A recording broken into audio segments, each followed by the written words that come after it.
Hey all, this is Joe from Paracord Reviews, and this week we're going to talk about steering wheel wraps. Are they worth it? How do you do it? And a little bit along those lines, so stay tuned.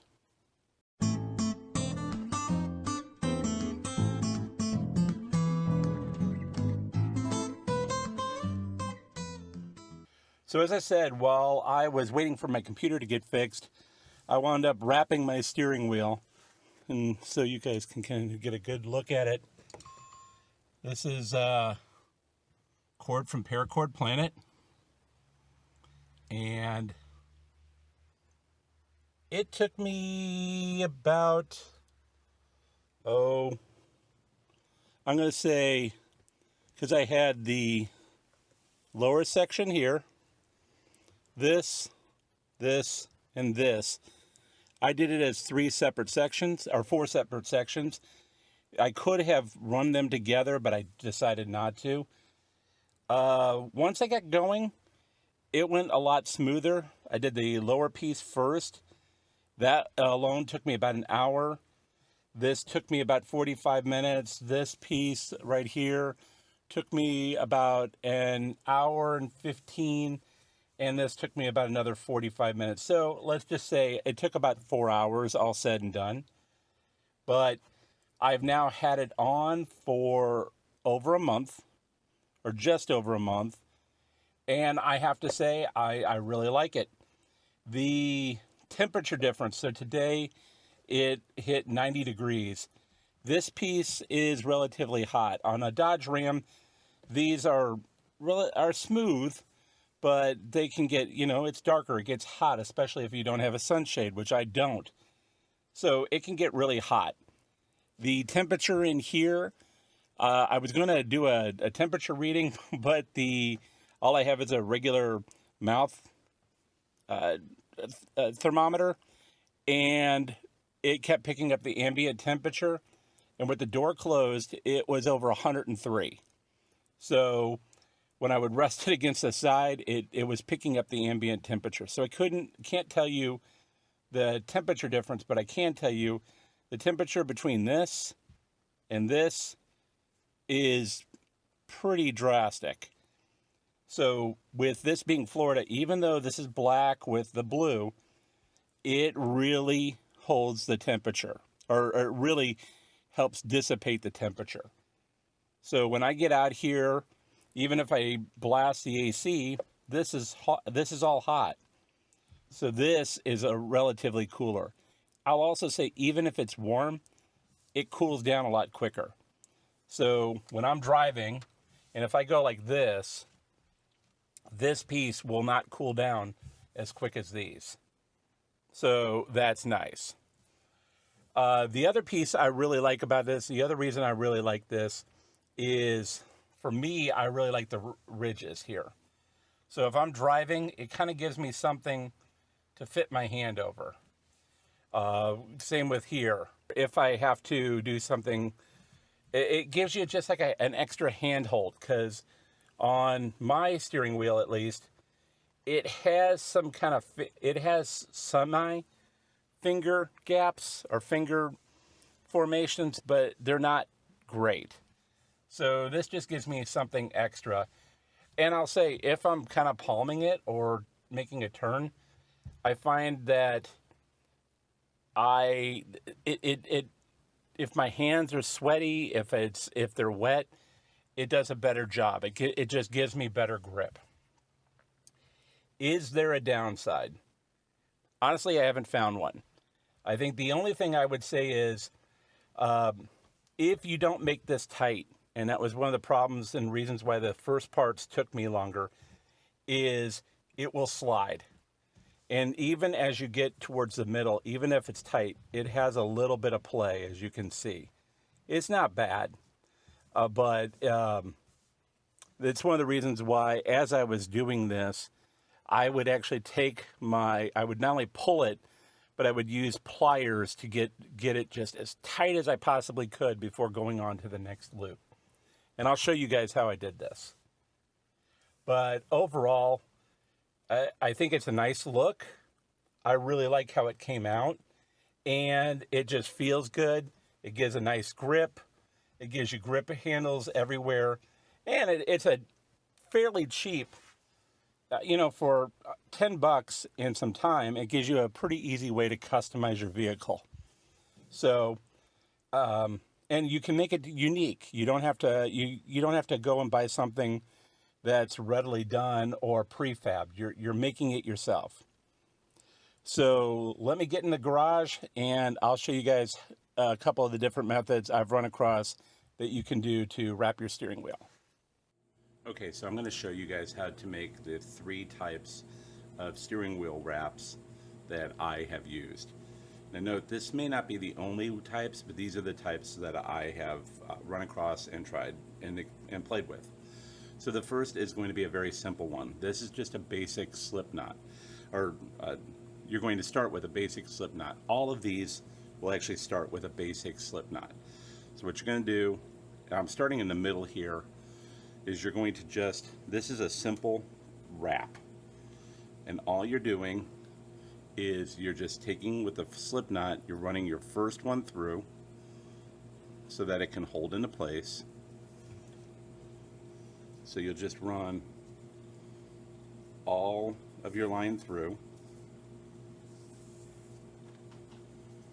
As you can see, I'm doing here. And then you will just tighten the knot so that it'll stay in place, like so.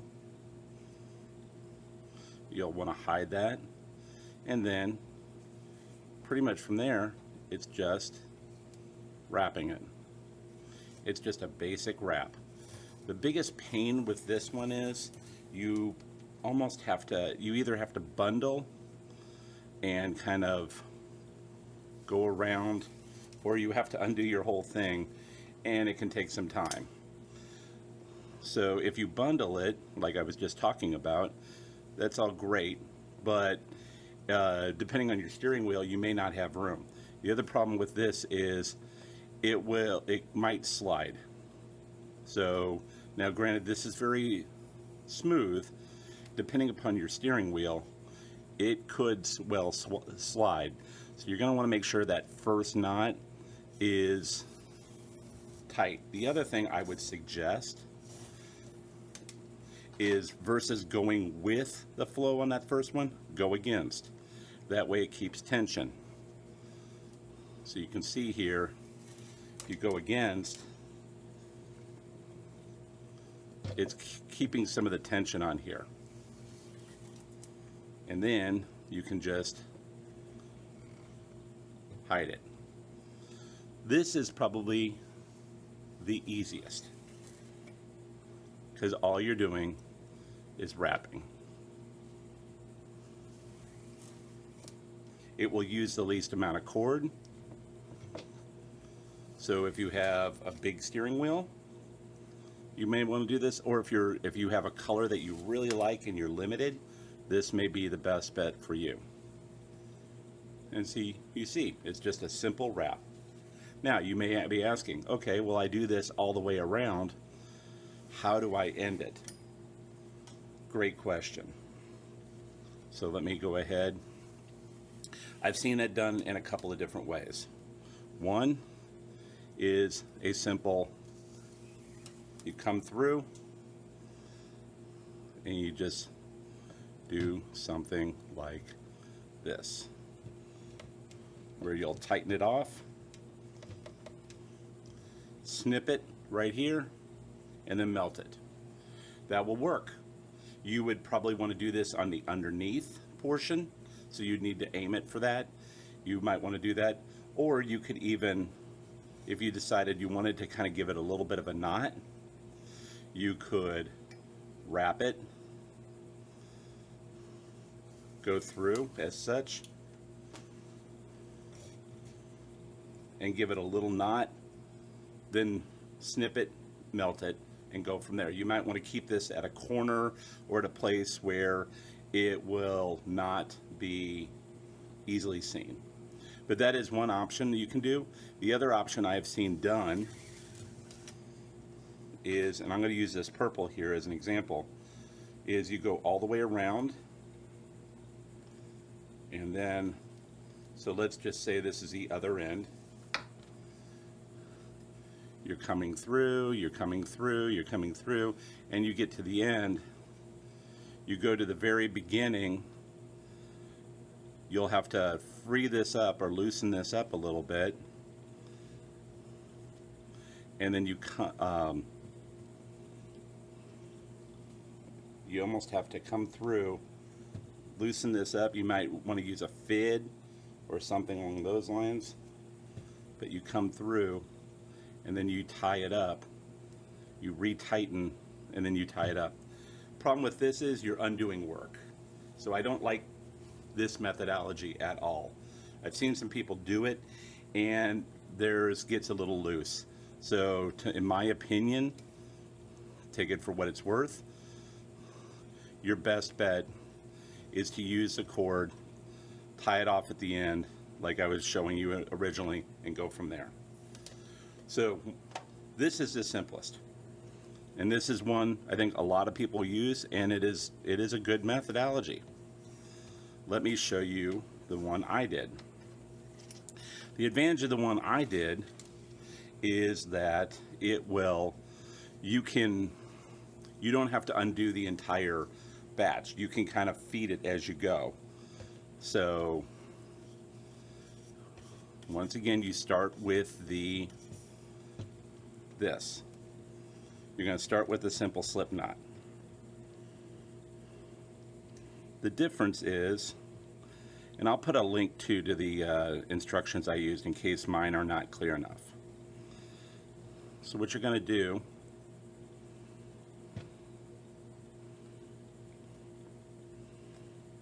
is you have your base slip knot. You have this, okay? What you're going to do is you're going to take and you're going to make another loop like such. You're going to put that in, and you're going to create a loop here. Then you're going to tighten your original loop, bring this around, and then come through and make another loop like such. But then you're going to tighten that first loop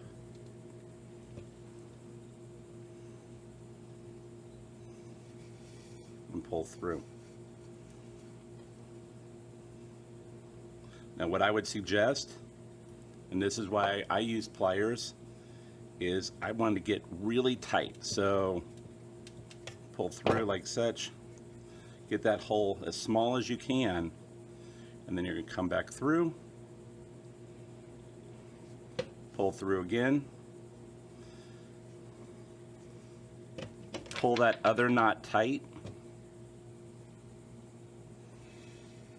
pull that down, and then you go to the reverse angle.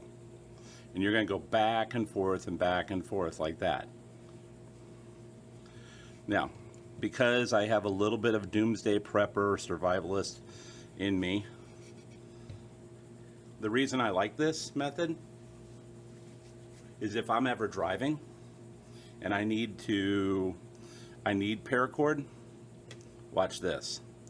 You undo it, you undo the whole thing. You can undo your entire steering wheel if you'd like, or a section within seconds.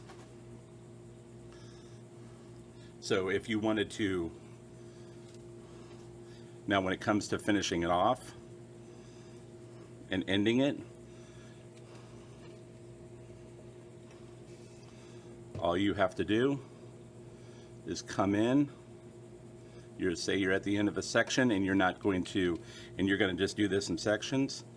You come through, you pull everything through, you tightened, and then you just snip and melt. Or I've also seen some people will do a little knot. They'll snip it here, make a little knot, and make sure it gets really tight, and then they knot it up, and then we'll melt. But you have to do what's best for you and what you think will look the best. Now, some people don't like the ridge. I actually don't mind it. The beauty is here you can do the ridge on the inside or the outside. I've even seen some people do it so you can't even see it. But it gives you like a kind of a grip that you can utilize. Okay, the next method is cool as hell. It's a lot of work. I didn't like the look with the pattern I chose, but some people may. So what is that? I'm going to show you. So you will need a fid for this one. You're going to go through the hole and you're going to feed it through like such. You're going to come around over this way, and then you have to make sure all the string, your paracord, is on the other side, and then you're going to feed it through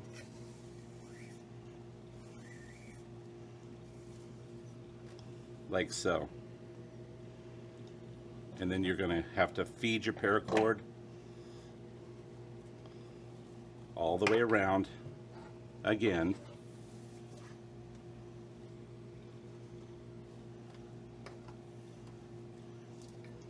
Come through, and as you're coming through, you'll feed it again this way. So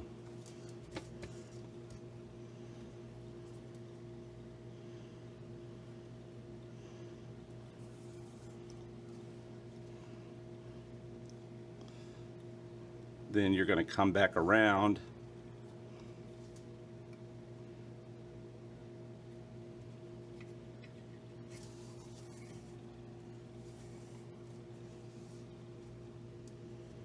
and you're basically just intertwining it.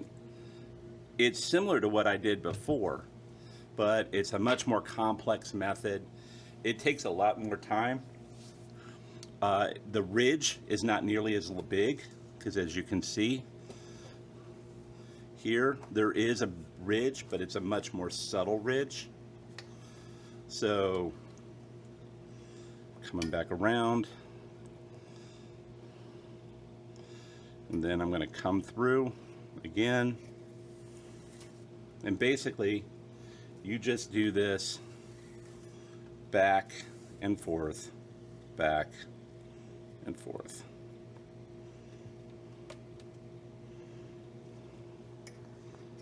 So sorry about that.